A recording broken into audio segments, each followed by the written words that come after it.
Hello, I'm the Tim, an English teacher. Let's get you exam ready. Today we're thinking about Lord of the Flies by William Golding, and I'm going to help you to think about chapter 1 with my analysis of the quote, "Skull like coconuts." Before we get going, don't forget to like and subscribe. There are plenty of things on the channel to help you understand the text like an expert. Okay, let's analyse the quote, "Skull like coconuts." So let's think about where this quote features in the text. So what do we need to know? At the beginning of the novel, there are a lot of ominous descriptions of the island and its features. Skull-like coconuts are mentioned by Golding in his descriptions, a simile that unsettles the reader and foreshadows death. Relatively obvious, we associate skulls with death, so the skull-like coconuts are symbolising that and foreshadowing death later in the novel. So we've got this great reference, skull-like coconuts. Let's think about how that might inform our first impressions of the characters that we meet in chapter 1. So here is Ralph. He is the protagonist, the lead character in the novel.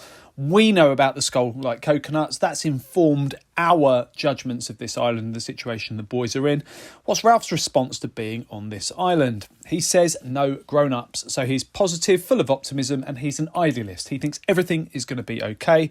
But obviously we feel conversely because of these descriptions that Golding has provided to us in his narrative. Another character that we meet is Piggy, who is referred to as the fat boy before we find out his nickname.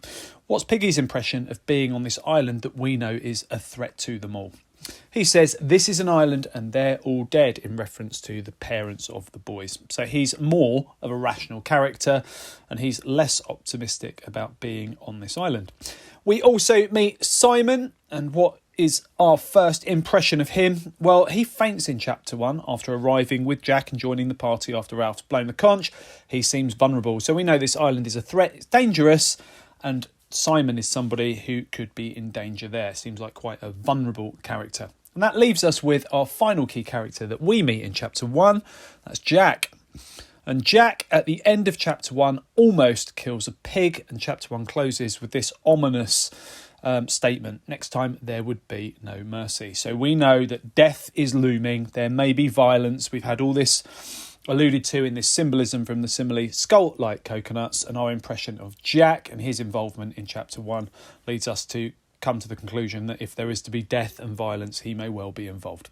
So what we can conclude is that this is a dangerous island given the descriptions of it from Golding. We meet our 4 key characters, Ralph, Piggy, Simon and Jack, and the island's description informs our first impressions of them. Okay, check out the other videos on my channel. I'll continue to add content. Feel free to ask something you'd like to see me cover in the comment section. Don't forget to like and subscribe and share and keep revising.